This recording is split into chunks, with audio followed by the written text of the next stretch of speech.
McGillicuddy and Murder's Pawn Shop, Season 2, Episode 6. The Ariana Trade. October 5th, 1921. Continued. I stared in horrified silence at Wrath. I wasn't alone, either. The rest of the night enthusiasts all stared in horrified silence at Wrath as well. He'd just proposed to trade Ariana's life for the lives of all the other night enthusiasts. He wouldn't go around slaughtering them all. He'd let them live, as long as he got to murder Ariana. This was the man who 5 minutes before had asked me how deep my affection for Ariana was. I'd told him I loved her like a sister, which, as everyone knows, is about as close as you can get to someone without being a spouse. He asked me. I told him. Now, knowing how much I loved a particular night enthusiast, Wrath chose that particular night enthusiast to murder. I was about to walk up and strangle him. The hush that descended on the cave was truly something spectacular. Everyone watched in pained silence. Some of the night enthusiasts began to twitch and look around, and I knew they were thinking, maybe Ariana should take a hit for the good of them all. They were hoping she'd be dragged out of here screaming while they got to sit like fat cats for the rest of their lives. I knew better, however. No leader, no matter how evil, would surrender one of their followers like a sacrificial lamb. They would hold out. They'd fight. Wrath was in the night enthusiast's grasp. He was surrounded. This night would most likely end with Wrath lying in a bloody heap. I was angry with Wrath. But I wasn't worried. I had faith in Don Mamungus. Ariana would be all right. I looked over at Ariana just then. Of all the tense energy in the room, hers was the worst. She stood ramrod straight, eyes fixed on Wrath and Don Mamungus. I felt as though, if anyone touched her, they'd get an electric shock so bad they'd shoot across the room. If we gave you Ariana's life, Don Mamungus said slowly, you would leave us all in peace. Forever? You have my word, Wrath said. Done, Don Mamungus said. Take Ariana. Kill her however you wish. I just don't want to see your face ever again. The room changed. A murmur swept throughout the cave. Half of the night enthusiasts relaxed, relieved and elated that Don Mamungus had saved their lives so soon. The rest looked around, stupefied, guilty and pleased, like a child who realizes the cookie jar is all his if he hurries. Ariana spun around and looked at me. I couldn't imagine what she was thinking, all of what she was feeling. But I saw a bit of it in her eyes. She latched onto me. She was furious, ready to rip someone in half, I think, but she loved me. She had a look of revelation, like she knew she should have been trusting only me, all along. After a betrayal like that, Ariana was remarkably quick. She slowly changed her face. You remember, diary, that Ariana's special magic unusual power is to change her appearance at will? I'd only ever seen her change the color of her eyes, but she can do a lot more. She changed her face into someone else's, a different girl.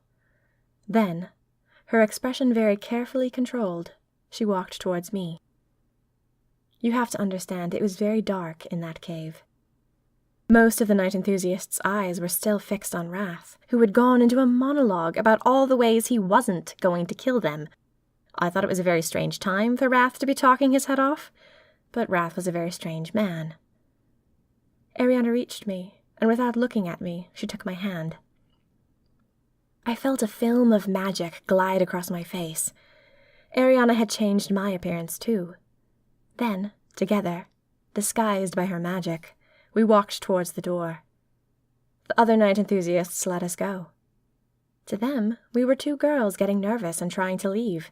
We weren't the prisoner, and the girl who was going to die against her will for all of them. We opened the door at the back of the cave, and then we ran back through the eerie tunnel. It's only been a few weeks since I traversed that tunnel, with its green glass and candlelight, but it felt like ages. For a moment, as I smelled the damp, I was old Maud. I was scared, shy, pathetic little Maud. following Renfield into a cave of night enthusiasts, not knowing what night enthusiasts were. I suddenly felt giddy with how far I've come. Ariana still held my hand, and she dragged me down the tunnel. I could hardly run fast enough for her taste.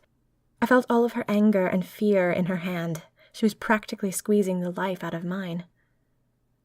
No night enthusiasts followed us. We soon reached the end of the tunnel, climbed the stairs, and came out into the private alcove of the nightclub. No one was in the alcove, and the curtains were drawn. Ariana turned and looked at me. "We can teleport now," she said. "I'm going to Buckingham Bleeding Palace, if you want to come with me." For a moment, I thought she was going to wait for me. It was clear that she wanted me to come with her. She wanted us to be fast friends again. She wanted to be able to trust at least one other person on this god-forsaken planet. But then, she didn't want to wait. I saw it flash through her eyes.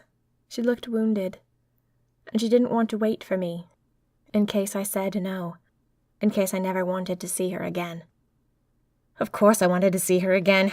She teleported, and I teleported on her heels, to Buckingham Bleeding Palace.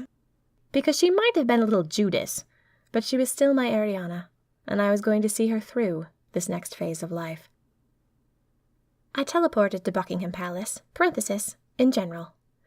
When I stood outside the gate and peered in, feeling a little green, I noticed that Ariana was nowhere to be found. She'd probably teleported into the palace itself. That was idiotic. How was she supposed to know if I was out here? There was nothing for it but to sit down. The afternoon had been rainy, apparently, because everything was wet. The fountain was glistening, and the flowers were bright and jewelled with moisture.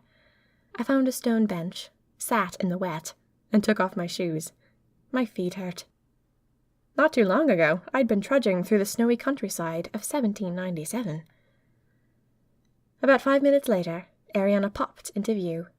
She had the expression of a rat, sniffing for food, sort of hopeful and skulking. I waved, a little sarcastically. She came bounding over, joy in her eyes. I waved, a little sarcastically. "You did come," she said. She seized me in a very awkward, very well-meant hug.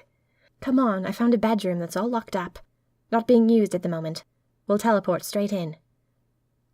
After Ariana drew me a rough visual sketch, I teleported with her into a locked bedroom of Buckingham Palace. It was very frilly.